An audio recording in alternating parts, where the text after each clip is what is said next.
Welcome in, everybody. I'm Chris Kiefer, and this is another RacerXOnline.com garage build. We are at Glen Helen Raceway today, and this is a 2025 Yamaha YZ250.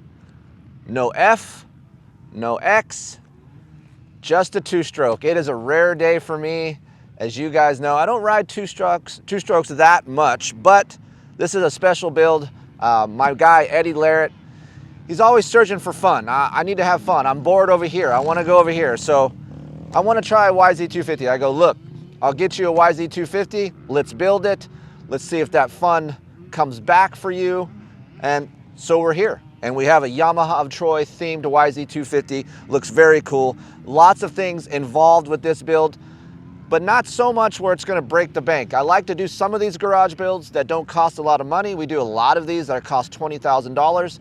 This doesn't need to be that. So a two-stroke is meant to be fun, even though I prefer a four-stroke. My guy Eddie loves a two-stroke. It brings him back to his youth. So here we are. We're going to find out if this machine, this Yamaha of Troy throwback inspired machine, that's right, because it is a beast.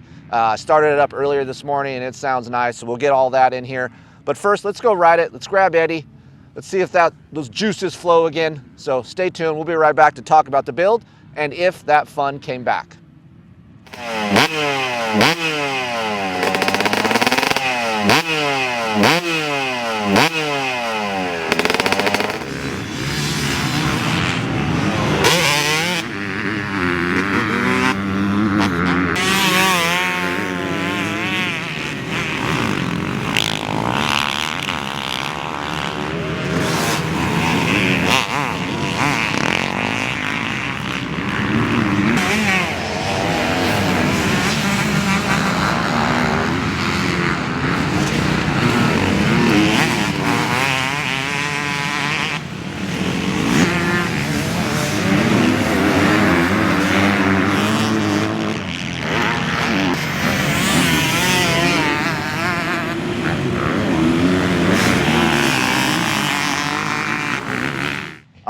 Wraps it up here on the 2025 YZ250 Yamaha of Troy. Phil Alderton.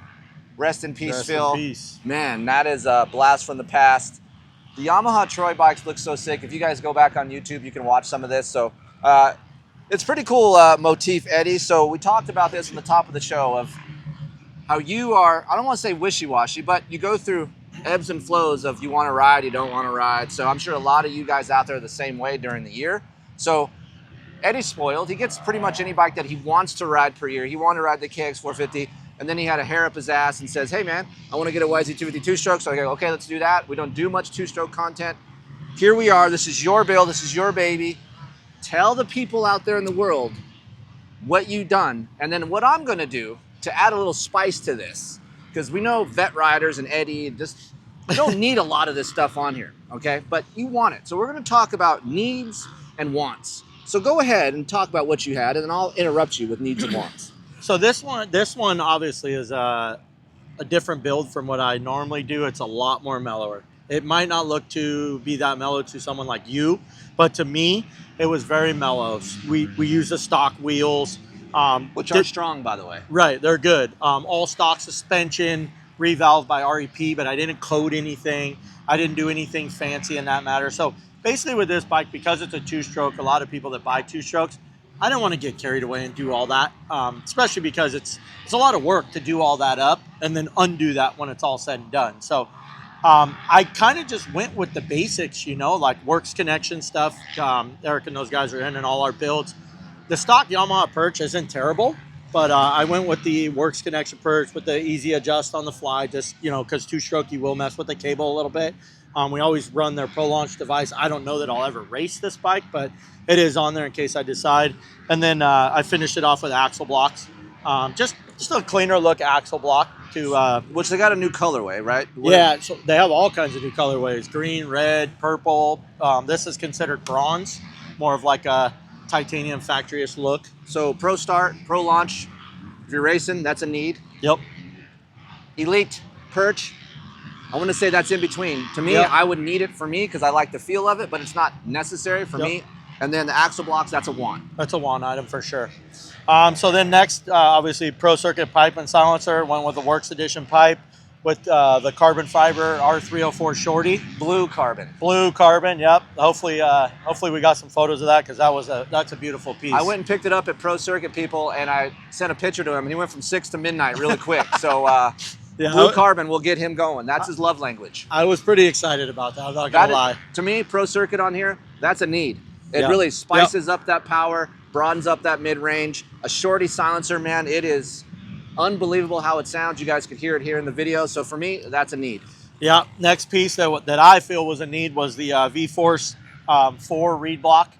Those go in all our two-stroke builds. When I did Ryan Villapoto's two-stroke build 2 years ago, that was a major piece that went in there. So I did get a little education on the newer stuff. They actually have two versions of this. 4X. 4X. So they have two versions. They have like a what do they call those? Super Enduros. So they have ones more for like the off-road feel, and then this one is more for the motocross. So I went with that one. So that's, to me, that's hands down. Like that's the first part you should put on. If you're not going to do any cylinder work or head work to your motor, those three pieces, pipe, silencer, and the V-Force that's a must. That's a need for me. Yeah, as well. for sure. V-Force makes the bike really clean. So if you're not going to put the time in your jetting, the V-Force does clean that out a little bit, makes it a little bit less rich off the bottom, just with that alone, without even screwing with the jetting. So I'll let you talk about the jetting here. So on the jetting, I actually took the jetting from RV's 250. So I know the motor wasn't done and RV's was, but so that's 175 main jet, a 48 pilot, stock needle in the second position. It's half and half, C12 and 91. Okay. With Maxima K2 40-1. Okay. So that's kind of the combo I ran with RV at that race. Obviously, he had a full motor cylinder done by Mitch, but as you see in the video, it runs pretty clean. Yeah. So that's. Then we got stock gearing. This is stock gearing. Yep. So stock gearing. It actually even has a stock chain on it. Yeah. So I mean, I didn't change any of that stuff. Does have a twin air filter in it, just because the stock filter had a pretty heavy filter oil on it. So I know a two-stroke, it's all about getting air through it. So that went with the twin air filter on it. Triple clamps, we obviously know those are a want. You don't need these triple clamps. The reason I went with them. Yeah, this ought to be good. The reason I went with them is just because I have a twin wall handlebar on here, so we obviously know that vibrates. But I just went with it because of the bar mount. You love vibration, don't you? The rubber elastomers on the bar mount, I was hoping would kill down some of the vibration. It does, and no hate comes to Eddie here. The X-Trig clamps does make it stiffer feeling. Now you're adding twin walls. Eddie loves the crossbar. I'm out on the twin walls. I love Renthal, but I'm not a twin wall guy. The PHDS mounts like help dampen that a little bit, but you're kind of killing it because you got twin walls and you got X-Trig. Over the top of it. So for me, when I hopped on it, there was more vibration than I'm used to. Obviously, you're dealing with a two-stroke, right? So you're going to be getting vibration. So for me, I would have left stock clamps. But in the world of clamps, X-Trigs do look beautiful. And blue split clamps look awesome. So for you guys out there going, I don't care, I don't want to go for looks, it's one of the best. Yeah, for sure. And I think the final piece on this is all the Lightspeed carbon fiber. You know, you can't, love language. I cannot build a motorcycle and not put carbon fiber on it. Acts of service, physical touch, carbon and titanium. I know there's 5 of those, but the 6th one should be carbon and titanium for this guy right here. That is a want, but it does look trick. Yeah, it just completes the build. You know, I mean, there's really, like I said, we really didn't get too crazy on this build, and the bike looks beautiful. So what do you think? When are you riding it today? So what you thought? You know, well, first, let me tell you the history of the graphics, the reason I went with the Yamaha of Troy. So I was this close the first year that Ron Cotta went to Yamaha of Troy and won the Supercross championship. It was between me and one other guy to be his mechanic. Okay. So I almost got the shot that year because I always want, like now everyone wants to be like a star mechanic or a Cowie, a PC. Yamaha Troy obviously was those teams back then. You wanted to work for Yamaha Troy. It was a great group of guys. So I thought, man, let's take it back there. You know, two-stroke. We haven't been riding those in a while. 5th Dragon. Yep, 5th Dragon. So let's take it back there. So this was my Ron build. Obviously, I didn't use his number because I should have. That would have been sick. I might potentially race this thing on a Saturday series or something. So I got to make sure. He ain't racing. But yeah, my overall impression of it is, wow, it's a fun bike. Man, I forgot how fun it is to ride these bikes. If you can adapt to the vibration, you know, and shifting a lot. That was one thing I noticed right away. Oh, yeah. You're down, you're up, you're down, you're up. Especially at Glen Helen today, they gave us a couple of the hills back. So, yeah, but dude, it's so light, so flickable, so easy. I feel like I turn way better on this bike than any 4-stroke I've ever rode. So it's funny, you guys are going back from a 4-stroke to a 2-stroke. Lots of roll speed in your corner, no engine braking, very light side-to-side feel. For me, it's kind of flat on top. I'm used to obviously a pull of a 4-stroke, so you do got to shift the thing. You know, I did use 4th gear quite a bit on this track. Simon put the Insta360 on me, and if you guys want to know not how to ride a 2-stroke, you'll see that right in this video. But it is fun. Look, I always talk shit on 2-strokes, but honestly, they're fun to ride. Look, I'm in on dirt bikes, period. So if someone said, hey, Kiefer, this is all you're getting, a good 2-stroke, I'm happy with it. Yep. It is fun to ride. I could learn how to ride it. It might take me 3 to 4 days to relearn and retrain my brain, but this is what I grew up on, right? Yeah. I grew up on 125s and 250s. So for me, I had Yamahas growing up. So it's a very familiar platform for me. Honestly, even though we're a dated rider triangle, it does feel pretty neutral. I like that you're sitting up on top of the seat now, you're not in it. yeah, not a big old banana. And then with the jetting that he has, the Pro Circuit system, and the V-Force, it has a lot of bark. So if I'm in 2nd gear and I want to get out of a hook, it has a lot of power in there. So you just got to make sure you shift right out of the hook into 3rd gear. So it's just a matter of getting your shifts down. But it is a fun bike to ride. It sounds cool. Look I'm going slow out there, and even though I'm revving the shit out of it, people are watching me because it just sounds cool. Yeah, You the sound attracts viewers, no doubt. So I mean, you ride it down the middle of the parking lot, and you just see everyone right away start turning heads. Right. So the question is, Eddie, and everyone wants to know, should someone buy a YZ250 2-stroke if they're a little bit bored at home with what they have? So what do you think? Obviously, you're in and out. Does this make you want to go ride now? You haven't ridden in a while. Yeah. Actually, I looked. The wristband I used to come in today, I haven't been here in 2 months. Last time I rode here. Right. Well, actually, last time I came here, it rained out, so I rode before that. But yeah, no, it's fun. I think it's a good bike to have in your arsenal to not only just have something different to ride, but it'll help you refreshen up on some of your technique.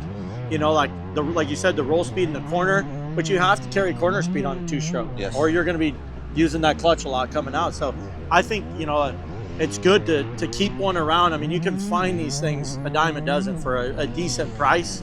You know, I mean, even brand new, they're cheap, people. Yeah. So like, honestly, they don't take much maintenance. And if you do got to do a top end, it's very easy to do. I'm dumb when it comes to mechanics, and I can do a top end in a 2-stroke, so it doesn't take that much. Yeah, so it's pretty simple. So I think it's a good bike to have in your arsenal for sure. And it does kind of bring the excitement back to riding for sure. Just here, you know, we're so used to the 4-stroke sound in your ear, and then you hear this thing going around the track, and it's like, it kind of gets your adrenaline going, you know? All right, YZ250, there is an option out there for you. Thank you, Yamaha, for continuing to make 2-strokes. I like all these manufacturers that are making different types of motorcycles. There's a broad spectrum of dirt bike people out there, and it's nice to have some options. So YZ250, great bike, great platform. Eddie did a great job with this build. Any questions about this, you can hit me up, Chris at KieferInkTesting.com, or Eddie, EDDIE, at KieferInkTesting.com. Keep him accountable for riding a dirt bike. That's what I would like you to do, because I would like him to start riding more. It's summertime. He claims that he's a summertime rider. 150 degrees, he likes that. I don't know why, but let's hold him accountable right there. So any questions, please feel free to ask us. And of course, there's Racer X, the publication, 12 issues, $30. Subscribe to the magazine. It's a great magazine. All the stuff that you can't see on the internets, and there's stuff that you can read. I love reading still, and it is a good magazine, so check it out. And we'll be back here with another garage build next month. Don't know what it's going to be. It's a surprise. We'll see you on the next build. See ya.